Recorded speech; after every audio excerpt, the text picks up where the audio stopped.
గత వారం రోజులుగా తిరుపతి వెంకటేశ్వర స్వామి వారి ఆలయ ప్రతిష్టని, స్వామివారి ప్రతిష్టని, ఈ రాష్ట్ర ప్రతిష్టని మంట కలపటానికి కలియుగ వెంకటేశ్వర స్వామిని రాజకీయాల్లోకి లాగి చంద్రబాబు రాజకీయ లబ్ధి పొందాలన్నటువంటి ప్రయత్నం ఆ దేవుడు క్షమించడు. గతంలో చంద్రబాబు నాయుడు ప్రభుత్వం 5 సార్లు ఉండగా సేమ్ మేమైతే ఎలా అయితే టెండర్లు పిలిచామో అదే రకంగా చంద్రబాబు నాయుడు కూడా టెండర్లు పిలిచి ఆ 5 సంవత్సరాల్లో 4 బిడ్డలుంటే 4 కంపెనీలకు 4 సార్లు ఇచ్చాడు. అయితే ఆయన ముఖ్యమంత్రిగా ఉండగా 14-15 సార్లు నెయ్యిలో క్వాలిటీ లేదని చెప్పి సర్టిఫికేట్లతో ఆ ట్యాంకర్లు వెనక్కి పంపడం జరిగింది. ఆ తర్వాత వైఎస్ఆర్ కాంగ్రెస్ ప్రభుత్వం వచ్చిన తర్వాత అక్కడ గతంలో ఏ రకంగా టెండర్లు పిలిచారో, ఏ రకంగా కేటాయింపులు చేశారో అదే రకంగా మా ప్రభుత్వం కూడా కేటాయింపులు చేసింది. 18 సార్లు జగన్మోహన్ రెడ్డి గారు ముఖ్యమంత్రిగా ఉండగా ఈ నెయ్యిలో క్వాలిటీ లేదని చెప్పి దాన్ని వెనక్కి పంపడం జరిగింది. ప్రతి వెహికల్ని తిరుమల తిరుపతి దేవస్థానానికి వచ్చేటువంటి ప్రతి దాన్ని కూడా ఇన్స్పెక్షన్ చేసి దాంట్లో లోపాలుంటే దాన్ని వెనక్కి పంపించి అది వాళ్ళకి కావలసినట్టు ఉంటేనే అక్కడ దించుకునేటువంటి పరిస్థితి ఉంటుంది. ఇది గత ప్రభుత్వాలు గత 100 సంవత్సరాల నుంచి వచ్చేటువంటి ఆనవాయితీ. దాని ప్రకారమే చంద్రబాబు ముఖ్యమంత్రిగా ఉన్నా, జగన్మోహన్ రెడ్డి గారు ముఖ్యమంత్రిగా ఉన్నా, అంతకుముందు వేరే ముఖ్యమంత్రులు ఉన్నా కూడా ఈ క్వాలిటీ లేనటువంటి నెయ్యి కావచ్చు, ఇతర ఆహార పదార్థాలనే రిజెక్ట్ చేసి వెనక్కి పంపినటువంటి సందర్భాలు కోకొల్లలు ఉన్నాయి. అదే విధానంగా చంద్రబాబు నాయుడు ముఖ్యమంత్రి అయిన తర్వాత 4వ తారీఖు జగన్మోహన్ రెడ్డి గారు జూన్ 4న ఆయన రాజీనామా చేశాడు ఈ రాష్ట్రానికి ముఖ్యమంత్రిగా. జూలై 17వ తారీఖు వరకు అనేక ఆహార తినుబండారాలు, ఆహారాన్ని సరఫరా చేసేటువంటి టెండర్లో తీసుకున్నటువంటి కాంట్రాక్టర్లో నెయ్యి సప్లై చేశారు, ఆహార పదార్థాలు సప్లై చేశారు. వాటిల్లో చంద్రబాబు ముఖ్యమంత్రిగా ఉండగా 17వ తారీఖున వచ్చినటువంటి ఒక ట్యాంకర్లో వాళ్ళకి కావాల్సినటువంటి మెజర్మెంట్స్లో లేదు నెయ్యి, కాబట్టి మేము దీన్ని రిజెక్ట్ చేస్తున్నాం అని చెప్పి దాన్ని వెనక పంపడం జరిగింది. ఆ నెయ్యిని వాడల గతంలో కూడా రిజెక్ట్ చేసి 18 సార్లు పంపించే ఎటువంటి నెయ్యిలు వస్తాయి. ఎప్పుడూ కూడా క్వాలిటీ లేనటువంటి నెయ్యి కానీ నూనె కానీ ఎటువంటి ఆహార పదార్థాలు తిరుమల తిరుపతి దేవస్థానంలో వాడినటువంటి పరిస్థితి లేదు. 17వ తారీఖున జూలై 17వ తారీఖున ఏం ఫస్ట్ టైం కాదు రిజెక్ట్ అవటం, కొన్ని 100 సార్లు రిజెక్ట్ అయినాయి అదే తిరుమల తిరుపతి దేవస్థానంలో. దానిని చంద్రబాబు నాయుడు రాజకీయ లబ్ధి కోసం జంతువుల కొవ్వు కలిసింది, ఆ కొవ్వుతో లడ్డూలు తయారు చేశారు, వాటిని ప్రసాదాలుగా భక్తులకు ఇచ్చారు. ఈ దేశంలో ఉన్నటువంటి వెంకటేశ్వర స్వామి భక్తులు తిరుపతి వెళ్ళినాళ్ళు లేకపోతే ఎవరైనా నాబోటాళ్ళు వెళ్ళి లడ్డు తీసుకొచ్చి 10 మందికి పంచి పెడతారు. వీళ్ళంతా కూడా అపవిత్రమైనటువంటి ప్రసాదాన్ని తీసుకున్నారు.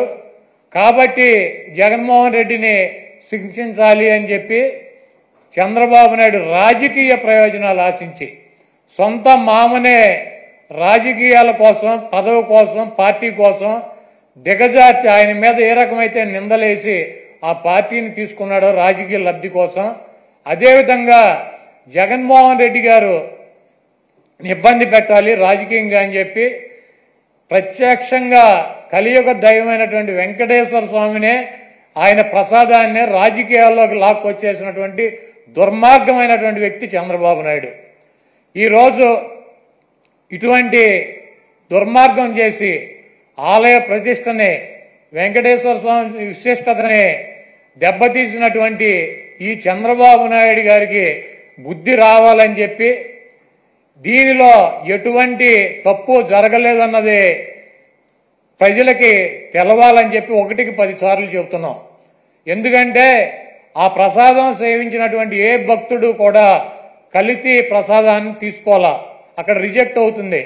మొన్న వచ్చినటువంటి వెహికల్ కూడా ఆయన ముఖ్యమంత్రిగా ఉండగా వచ్చినటువంటి వెహికల్ కూడా రిజెక్ట్ అయ్యి వెనక్కి వెళ్ళింది, అది వాడల.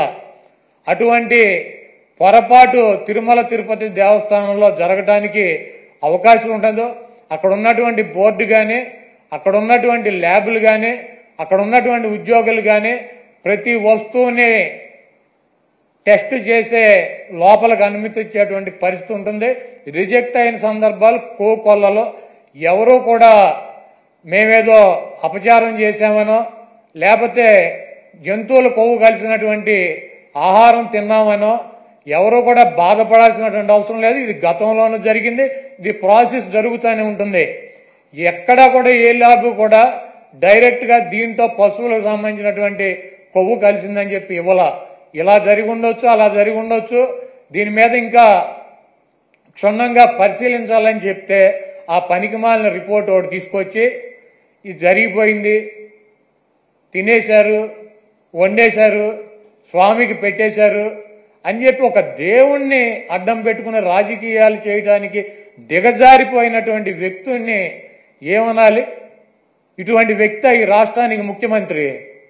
అంత ప్రతిష్ట కలిగినటువంటి గుడిని, అన్ని మహిమలు కలిగినటువంటి ఆ స్వామిని రాజకీయాల కోసం ఎవడన్నా అన్నం తినేవాడు బజారు లాగుతాడా? చంద్రబాబు నాయుడు భక్తుడా? నాకు 50 సంవత్సరాలు, 50 సంవత్సరాలు 40 సార్లు నేను తిరుపతి వెళ్ళా, 20 సార్లు గుండు కొట్టించుకున్నా, 15 సార్లు కింద నుంచి నడిచి వెళ్ళా, ప్రతి సంవత్సరం వెళ్తా. చంద్రబాబు నాయుడు ఎన్నిసార్లు గుండు కొట్టించుకున్నాడు అక్కడికి వెళ్ళి? వెంకటేశ్వర స్వామికి ఇష్టమైనది ఏంటి? భక్తులు మహిళలు కూడా వెళ్ళి గుండు చేయించుకుంటారు, మహిళలు కూడా వెళ్ళి గుండు చేయించుకుంటారు. ఈయన ఎన్నిసార్లు చేయించుకున్నాడు? ఈయన వెంకటేశ్వర స్వామి భక్తుడా? రాజకీయాలకు వెంకటేశ్వర స్వామిని వాడుకుంటాడు. జగన్మోహన్ రెడ్డి గారిని రాజకీయంగా దెబ్బ కొట్టాలంటే నువ్వు డైరెక్ట్ రా, ఆయన సిద్ధంగా ఉన్నాడు.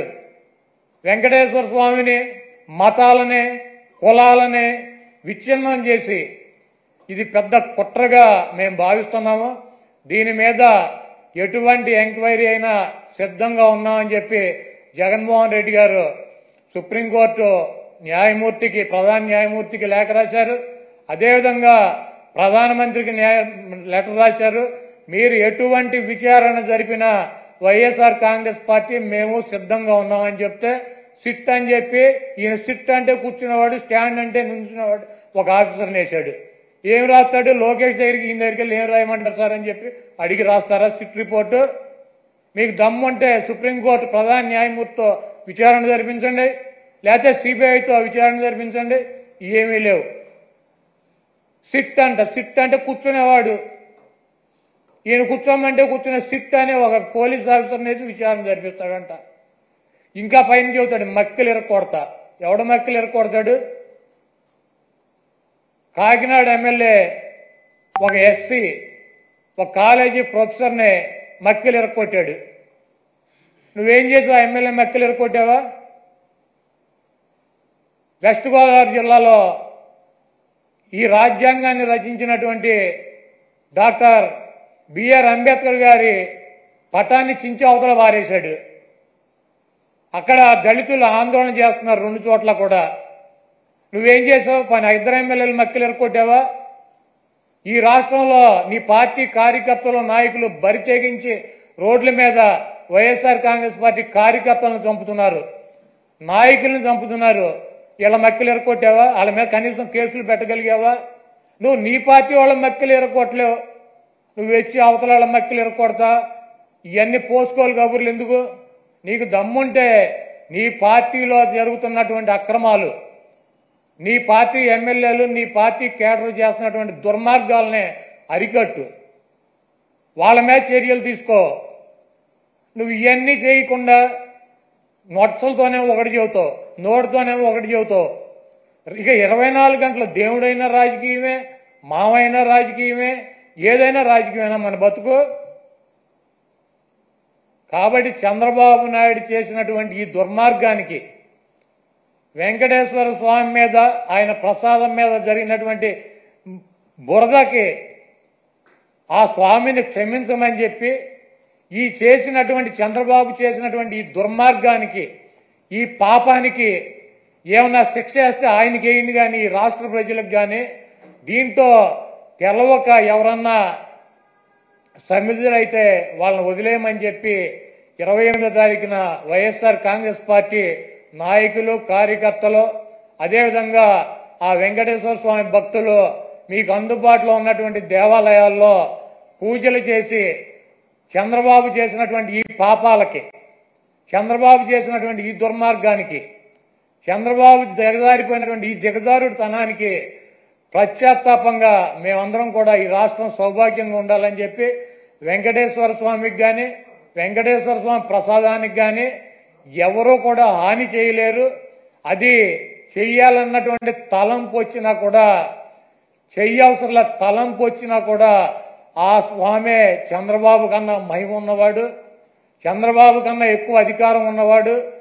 చంద్రబాబు లాంటి 1,00,000 మంది చంద్రబాబులను కూడా వెంకటేశ్వర స్వామిని కన్నెత్తి కూడా చూడలేనటువంటి శక్తి సామర్థ్యాలు ఉన్న ఆయన తప్పు ఈ కార్యక్రమంలో ఆయన పేరు అడ్డం పెట్టుకుని ఎవరైతే ఈ దుర్మార్గానికి పాల్పడ్డారో ఆ దేవుడే ఆ వెంకటేశ్వర స్వామి ఆ వ్యక్తి మక్కిలెరకొట్టి ఒక మూల కూర్చోబెట్టే పరిస్థితి త్వరలోనే మనం అందరం చూస్తాం.